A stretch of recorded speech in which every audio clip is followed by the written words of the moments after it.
Modified Enhanced Community Quarantine epektibo na sa syudad sang Iloilo, umpisa subong nga adlaw.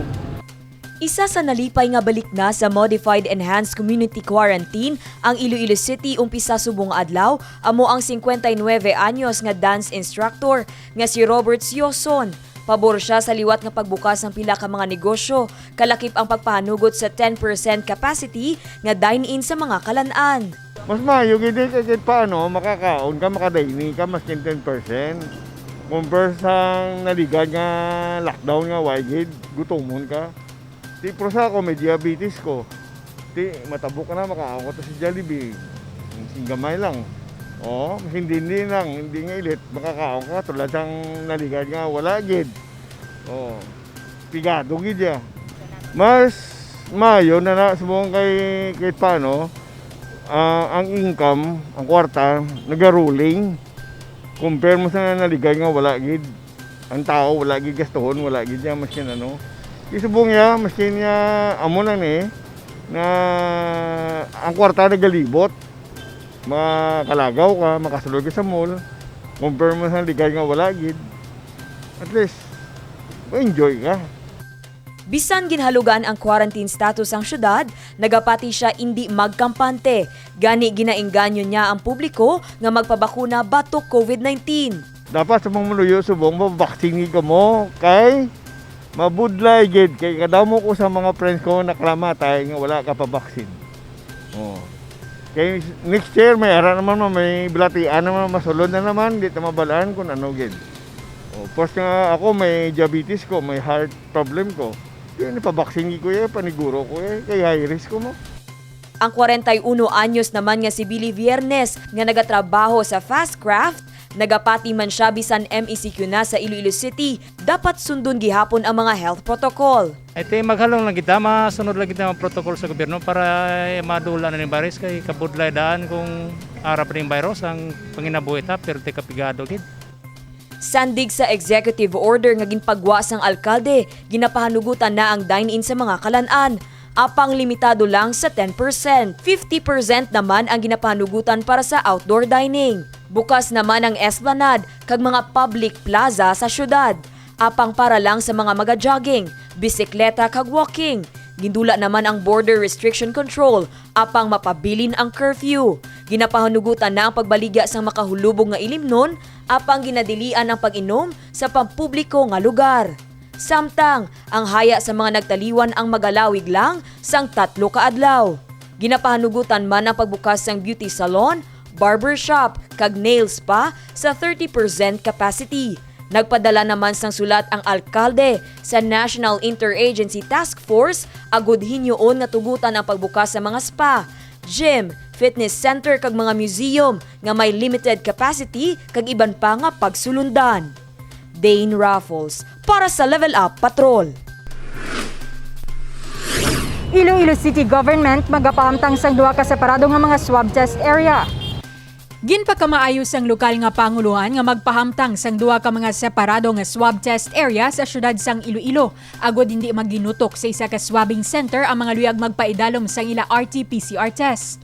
Ginpayag ni Mayor Jerry Treñas, maluwas sa Jubilee Hall magapahamtang manini sang swab test area sa Plaza Sang La Paz. Itong unta aton nga swab sa isa sa La Paz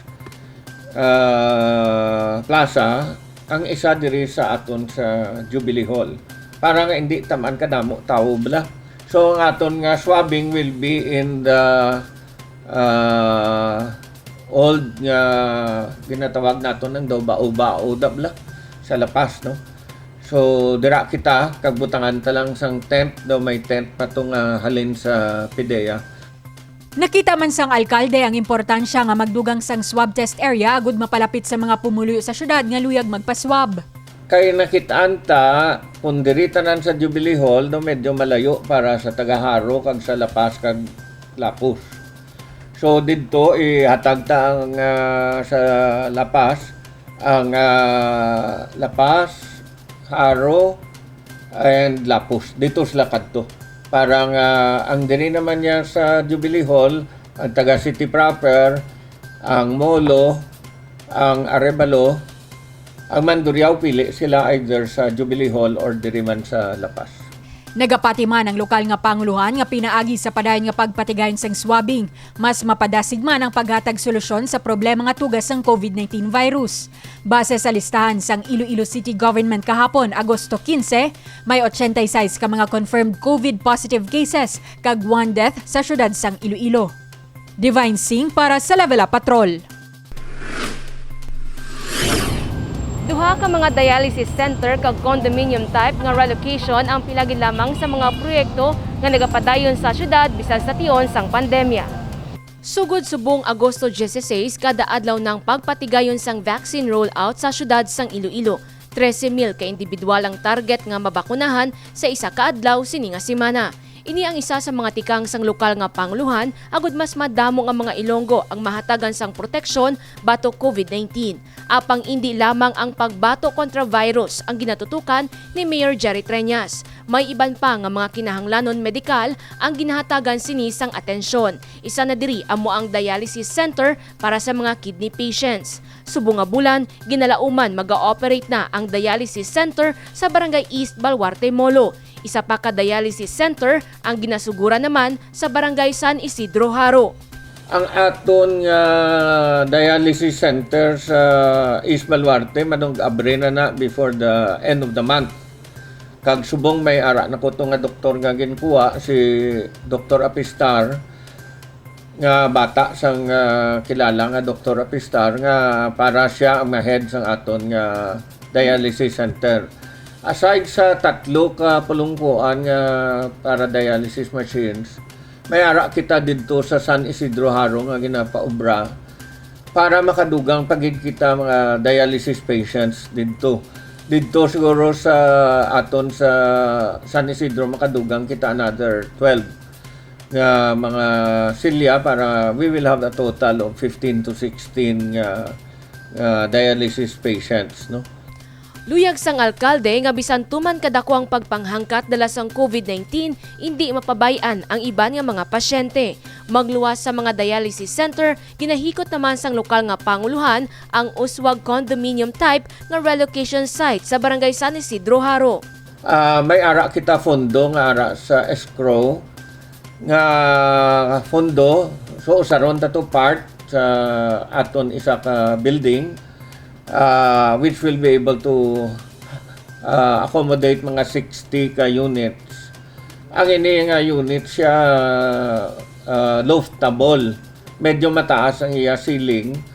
Ang gastuhon ta siguro mga 65 million of the escrow amount, no? Ihatag na to naton sa DSOD. Ang DSOD na mo ang mapabid sina. Ready naman tanan nga plans, ready naman ang aton nga soil testing, and maulat na lang kita sa ila. Kabahin man sang proyekto ang SMDC nga magapatukod man sang condo type relocation para sa 120 ka mga pamilya. Ginapaobrahan ko pa na sang rules ta, no? Para nga hindi magsiling bala ang tao nga may pinilian kita dira. So once may rules na kita, ipasulod na lang na ang tanan nga pwede. Nagalaom ang lokal nga panguluhan nga matigayon ng bidding ka groundbreaking subong nga tuig. Jennifer Garcia Hernandez para sa Level Up Patrol.